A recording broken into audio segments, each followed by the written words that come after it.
अस्सलाम वालेकुम, मैं हूं आयशा रहमान और आप देख रहे हैं मेरा फेसबुक और यूट्यूब चैनल द कैप्चर इन। नाज़रीन, वीडियो में आगे बढ़ने से पहले मेरे चैनल को लाजमी सब्सक्राइब कर लें। मौजूदा दौर में नाज़रीन इतना ज़्यादा अफरा तफरी फैलती जा रही है और मौजूदा दौर में इतना ज़्यादा खून सफ़ेद हो चुका है, और दूसरी भी बात की जाए तो लोगों की जानों की अब कोई अहमियत नहीं रह गई। जो ये सारा वाक़या मैं आपके सामने रखने जा रही हूँ, ये सिर्फ महज एक छोटी सी बात पर शुरू होता है।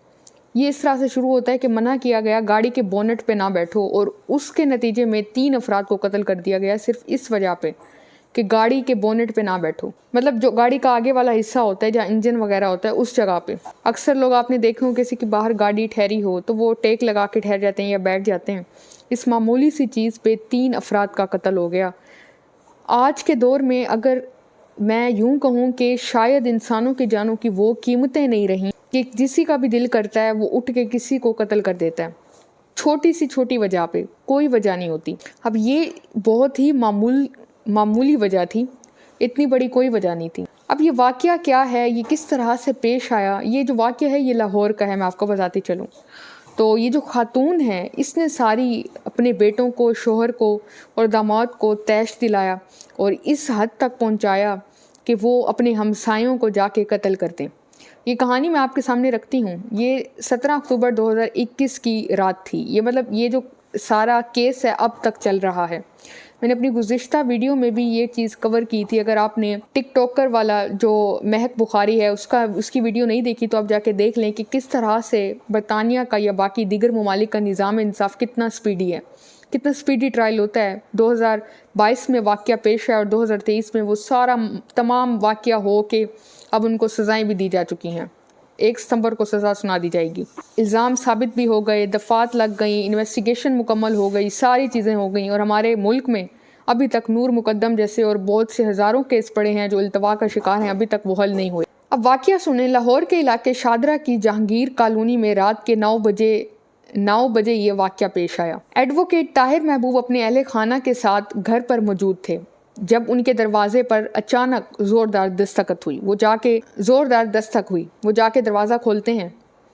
दरवाज़ा खोलने पे उन्हें सामने एक खातून नज़र आती है जो बड़े ही एक गुस्से वाले अंदाज में आके कहती है कि सबको कत्ल कर दो। और जैसे ही वो ये बात करती है, गोलियां शुरू हो जाती हैं और हर तरफ फायरिंग ही फायरिंग होती है। ये हाल होता है कि जो हमसाए हैं वो भी अपनी जान बचाने के लिए अपने घरों से बाहर नहीं निकलते, घर में रह जाते हैं। अब इस गोलियों की जद में आके ताहिर महबूब के 3 भाई हलाक हो गए। ताहिर महबूब के मुताबिक उनके 3 भाइयों के कत्ल की वजह महज ये थी कि उनके पड़ोसी को गाड़ी के बोनेट पर बैठने से मना किया गया था। एडवोकेट ताहिर महबूब ने बताया कि उनके भाइयों के कत्ल की दास्तान कुछ यूं सुनाई कि उस रोज़ मेरे आबाई इलाके आज़ाद कश्मीर मुजफ्फराबाद से मेरे 2 बहनोई हमारे यहाँ आए हुए थे। उनकी गाड़ी हमारे घर के बाहर गली में खड़ी थी। उन्होंने बताया कि शाम 7 बजे के करीब जब वो घर से बाहर निकले तो उनके पड़ोसी गुलाम अब्बास गाड़ी के बोनट पर बैठा हुआ था। वो मज़ीद आगे बताते हैं कि मैंने उसे बोनट पर बैठने से मना किया तो वो गुस्से में आ गया, गुस्से से पागल हो गया, तैश में आना शुरू हो गया और हमसे लड़ने लगा। और साथ ही वो जाके अपनी वालदा रशीदा बीबी को बुला के ले आया। अब वो कहते हैं जैसे वो अपनी वालदा को बुला के आता है, आपस में हमारी लड़ाई होती है, गालम गलौज शुरू हो जाती है।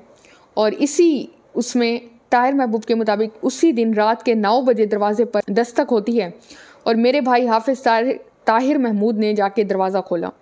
बाहर काफ़ी शोर हो रहा था। वो कहता है हम सब घर वाले बाहर गए। रशीदा बीबी जो थी वो अपने शोहर, 2 बेटों, भाई और दमाद समेत मुतअद्दिद लोग लेके आई थी जो मुसल्लह शख्स थे, उनके पास गन्स ही गन्स थी। दरवाजे के बाहर ठहरी ये खातून जो उस शख्स की वालदा थी, ये उन्हें धमका रही थी, रशीदा बीबी। वो कहते हैं हमें देखते ही उन्होंने अपने अजीज़ों को कहा कि इन सब को जान से मार दो, जैसे ये भेड़ बकरियां हों या जानवर हों, कि कोई इंसान की जान की कीमत नहीं है। उसके बेटे ने गोली चलाई। पहली गोली मेरे भाई ताहिर महमूद के बाएं बाजू पर लगी, ये एडवोकेट साहब बता रहे हैं। वो मज़ीद कहते हैं कि और वो ज़ख्मी हालत में ज़मीन पर गिर पड़ा। मज़ीद ये कि जो दूसरा मेरा भाई था ताहिर मसूद, एक ताहिर महमूद, ये दूसरा ताहिर मसूद है, जो ज़ख्मी भाई को बचाने के लिए आगे बढ़ा तो रशीदा बीबी के साथियों में से एक इकराम जलाली नामी मुलजिम ने उनके पेट में गोली मारकर ज़ख्मी कर दिया। तीसरा भाई महमूद ज़िशान याकूब उनके दूसरे भाई को बचाने के लिए लपका तो रशीदा बीबी के शोहर और दामाद ने भी उस पर फायरिंग चला दी। एडवोकेट ताहिर महबूब ने बताया कि शदीद फायरिंग की वजह से इलाका मकीन जो थे वो अपने घरों में छुपे रहे। ये जाहिरी बात है, अगर कहीं पे फायरिंग शुरू हुई भी है, हर एक को अपनी जान प्यारी हो, तो वो भी इतनी ज़्यादा तादाद में कि हर बंदे के पास असला है, हर बंदा असला लेके आया ठहरा है और वो अंधाधुंध फायरिंग कर रहे हैं। ठहरे ठहरे वहीं एक शख्स को पेट में गोली मार दी, दूसरे को जख्मी कर दी और तीसरे के भी ये हालत हुई। अब आगे सुने। वो कहते हैं कि हम अपने तीनों भाइयों को जख्मी हालत में म्यो हॉस्पिटल लेकर गए, लेकिन वो वहाँ पे जानवर ना हो सके। ये तस्वीरें भी आपके सामने आ रही होंगी। मजीद ये एडवोकेट ताहिर महबूब बताते हैं कि थाना शादरा टाउन में दहशतगर्दी, कत्ल और इक़दाम कत्ल की दफात के तहत 5 मालूम जबकि 4 नामालूम मुलजिमों के खिलाफ मुकदमा दर्ज हम करवा चुके हैं। अब आगे सुने कितनी इस मुकदमे में पैरवी हुई है, कितनी मुकदमे में मजीद पेशरफ्त हुई है, क्या चीज़ें नई सामने आई हैं।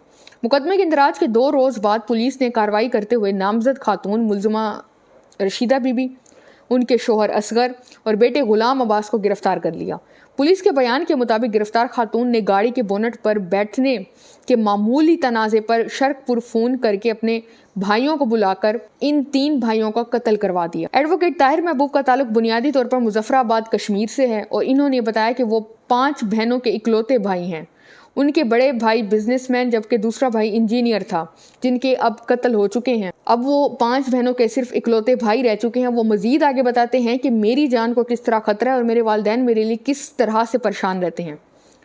वो कहते हैं कि सबसे छोटा भाई जो था वो पंजाब से वकालत की तालीम हासिल कर रहा था, जिसके 2 रोज़ बाद तीसरे साल के फाइनल पेपर्स थे, लेकिन उन्होंने उसको भी सीधा फायर करके कत्ल कर दिया। बहुत ही ख़ानदान के लिए एक ही वक्त में 3 कत्ल होना, वो भी जवान कत्ल, और इस तरह से इतनी मामूली सी तनाज़े पे, इतनी छोटी सी बात पे। बस ये सानिया उनके घर वालों को बेहतर पता होगा कि उस वक्त कितना बुरा वक्त उन पे गुजर रहा है। मज़ीद ये ताहिर महबूब बताते हैं कि तमाम मुल्ज़िमान को ज़मानत भी मिल चुकी है, जिसकी वजह से इन्हें बार बार धमकियाँ दी जा रही हैं। मैं चूँकि अब अपने ख़ानदान में अकेला मर्द रह गया हूँ तो मेरे वालिदैन को भी मेरी फ़िक्र रहती है। ये ज़ाहिरी बात है, अब 3 कत्ल वो पहले कर चुके हैं और वो मजीद धमकियाँ भी दे रहे और ज़मानत पे भी रिहा हो चुके। एडवोकेट ताहिर महबूब के वकील एडवोकेट बुरहान मुअज़्ज़म ने कुछ मीडिया चैनल से बात करते हुए बताया कि मुद्दई का बयान रिकॉर्ड हो चुका है।